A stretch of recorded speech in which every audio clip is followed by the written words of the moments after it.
Hello friends, welcome to Malathi சமையல். இன்றைக்கி நம்ம கிச்சனில் அவல் வச்சு ஒரு பிரேக்ஃபாஸ்ட் ரெசிபி பார்க்கலாம். நான் அதுக்கு ஒரு கப் அவல் எடுத்திருக்கேன். நல்லா க்ளீன் பண்ணி எடுத்துருக்கேங்க. இது ஒரு மிக்ஸி ஜாருக்கு மாற்றிடலாம். இப்போ மிக்ஸி ஜாருக்கு மாற்றிட்டேன். நல்லா ஃபைன் பவுடரை அரைச்சிட்டு வந்துடலாம். இப்போ இந்த அளவுக்கு நல்லா ஃபைன் பவுடரை அரைச்சாச்சு. இது ஒரு பவுலுக்கு மாற்றிடலாம். பவுலுக்கு மாற்றிட்டு லைட்டாக மிக்ஸ் பண்ணி விட்டுருங்க. இப்போ தேவையான அளவு உப்பு போட்டுடலாம். இன்றைக்கி நான் வார்ம் வாட்டர் எடுத்திருக்கேன், சுடு தண்ணி எடுத்திருக்கேன். லைட்டாக தண்ணியை ஊற்றி இது போல் நல்லா பிசைஞ்சிடலாம். யூஸ்வலாக நம்ம புட்டு எப்படி செய்வோமோ அதே போல் தாங்க.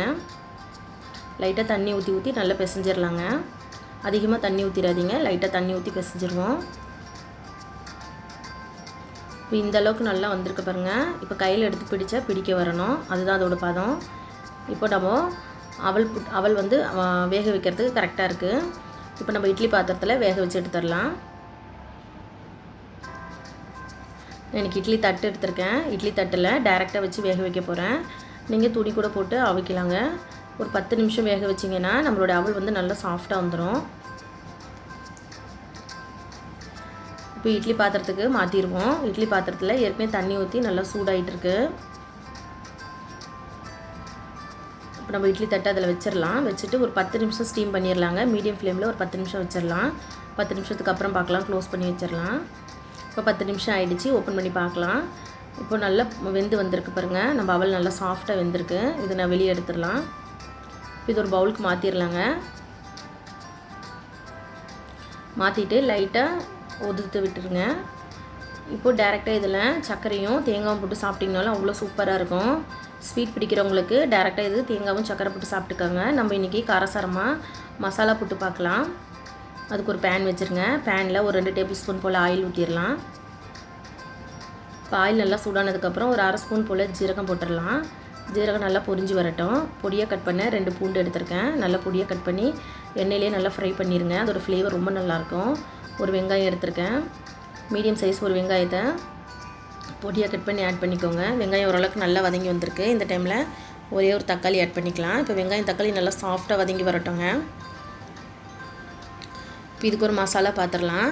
நான் இன்றைக்கி ஒரு 1/2 ஸ்பூன் போல் ரெட் சில்லி பவுடர் எடுத்திருக்கேன். 1/4 ஸ்பூன் போல் கரம் மசாலா, 1/4 ஸ்பூன் போல் மஞ்சத்தூள் எடுத்திருக்கேன். அது நல்லா மிக்ஸ் பண்ணி விட்டுடலாங்க. மிக்ஸ் பண்ணிவிட்டு நல்லா பச்சை வாசனை போகிற வரைக்கும் நல்லா மிக்ஸ் பண்ணிடலாம்.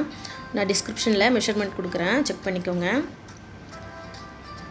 இப்போ நல்லா மசாலா நல்லா ஃப்ரை ஆகி வந்திருக்கு. இந்த டைமில் ஒரே ஒரு முட்டையை உடச்சி ஊற்றிடலாம். உங்களுக்கு முட்டை வேண்டான்னா இந்த டைமில் தேங்காய் ஆட் பண்ணிக்கோங்க. தேங்காய் ஆட் பண்ணாலும் அதோட டேஸ்ட்டும் ரொம்ப நல்லாயிருக்கும்.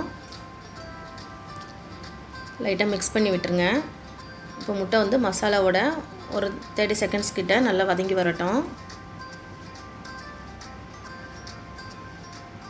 இப்போ முட்டை நல்லா வெந்து வந்திருக்கு. இந்த டைமில் நம்ம அவல் ஆட் பண்ணிக்கலாம். நம்ம அவல் ரெடி பண்ணி வச்சுருக்கேன். அந்த புட்டை ஆட் பண்ணிடலாங்க. இப்போ ஈவனாக நல்லா மிக்ஸ் பண்ணிடுங்க.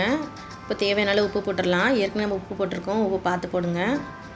அவல் போட்டுட்டு ரொம்ப நேரம் வைக்கக்கூடாது. நல்லா ஈவனாக மிக்ஸ் பண்ணணும். ஒரு 30 செகண்ட்ஸ் கிட்ட வச்சுக்கினாலே போதும். நல்லா சாஃப்டாக வந்துடும்.